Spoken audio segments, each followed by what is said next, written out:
According to the Export Promotion Bureau of Bangladesh, the total export value of the country totaled over $52 billion by the end of the 2021 fiscal year. While it may not sound like a considerable figure, it still poses a lot of pride to the country as it has consistently grown over the years. In 2001, the country had only a small export value of about $6 billion, but due to the country's transformation and adaptation to export-oriented industries, it grew its export value to over $22 billion 9 years later in 2010. A further decade more had shown the entire export value to nearly triple the size of where it is today. The massive growth of Bangladesh's export economy is a testament to the country's overall economic rise. After all, it was because the country had adapted massively to the textile industry. To understand how this entire industry, however, is affecting Bangladesh, let us understand what are the largest drivers of products that are being imported overseas and what are the potential changes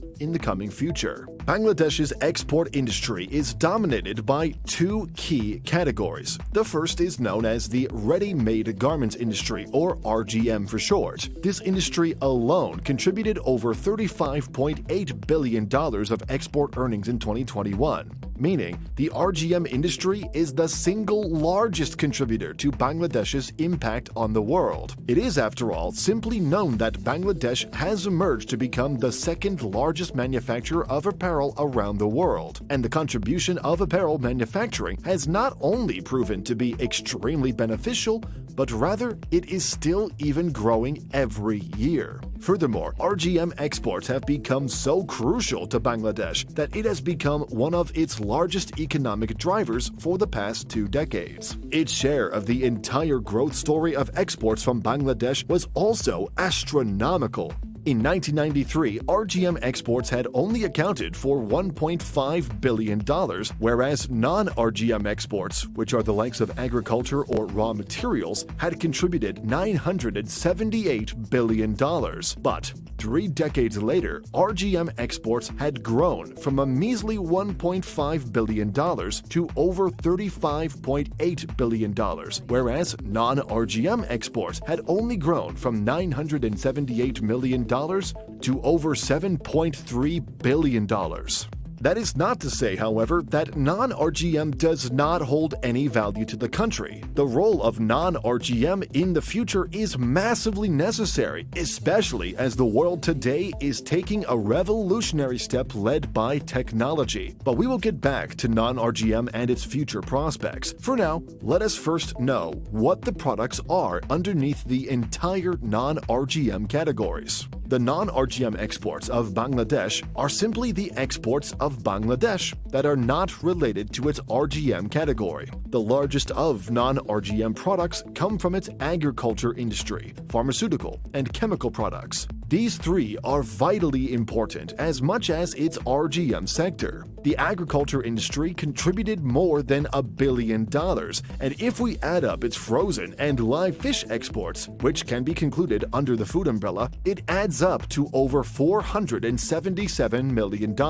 On the other hand, pharmaceutical and chemical products collectively paved the way for $500 million as well. Bangladesh's product exports came alive because of one important factor: foreign nations are buying them. This then raises the question, what country is buying the products made in Bangladesh? And why are they even buying from a South Asian nation instead of, say, their own respective country?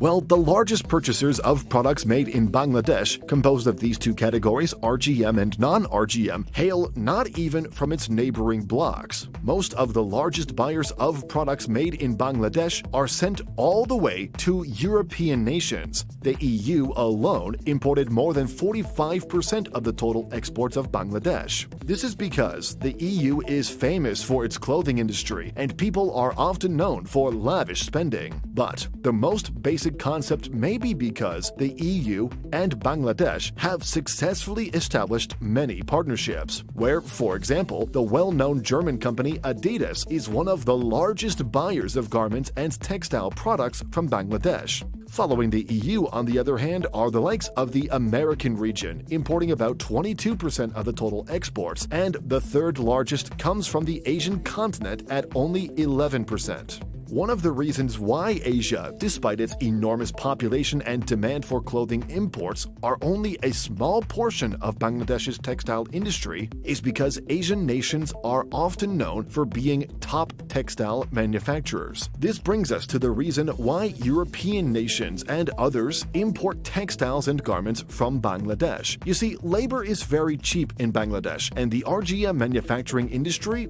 is not relatively difficult. It does not require very skilled human capital. Hence, the EU and other richer nations often outsource their work to these countries. Asia, on the other hand, can easily manufacture their own clothes, since they do not necessarily need to outsource to Bangladesh, as it wouldn't make any sense when we compare them on a cost-to-cost basis. Now, product exports often miss out on one other topic: service exports. This is an industry that is as crucial as its product exports, as services are also becoming highly in demand globally. And Bangladesh serves also as a huge industry, but also has huge growth potential. The latest data has shown that service export earnings contributed over $6.6 billion, the largest of which comes from construction services, financial and insurance services, telecommunication and information services, and government services. The future of the world is now heavily leaning towards more autonomous. By that we mean most factories can now operate with smaller human labor compared to 20 years ago. This is why the RGM industry of Bangladesh is in a very crucial state. Because it is the largest component of Bangladesh, it is also the most vulnerable industry.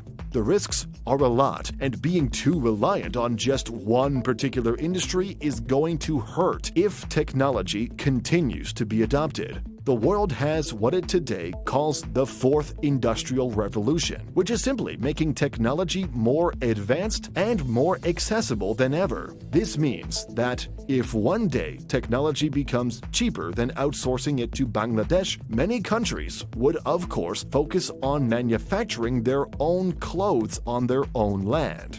Nevertheless, it does not mean that Bangladesh's entire textile is at a massive risk. The country will most likely stay at the top of the ladder for many years and have a lot of time to transform itself eventually. This then raises a question: where is Bangladesh headed into the future? Will it be able to adapt to a new economic driver, or rather, will it find a more diversified source of income?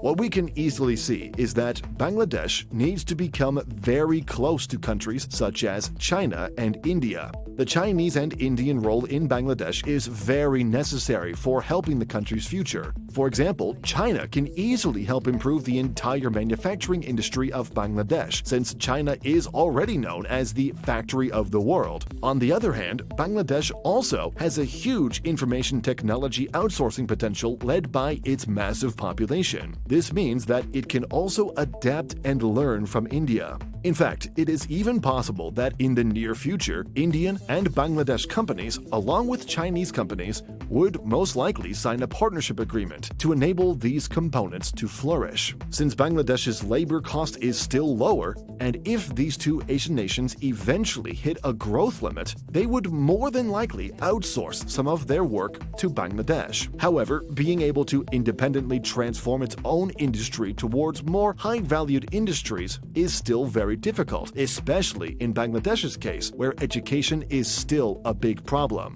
For a country to lure in high-value investments, it would need to fix its educational system to improve the entire human capital agenda. This is where the problem lies. There is just a huge amount of population in Bangladesh, and servicing the right policies to support everyone is a big task. Well, whether Bangladesh can do it or not is also out of anyone's task, since it belongs only to the government themselves. But as history proves, most nations eventually eventually become developed, regardless of the intricacies that instability brings, since technology and the world economy are being more connected every year. Furthermore, Bangladesh is even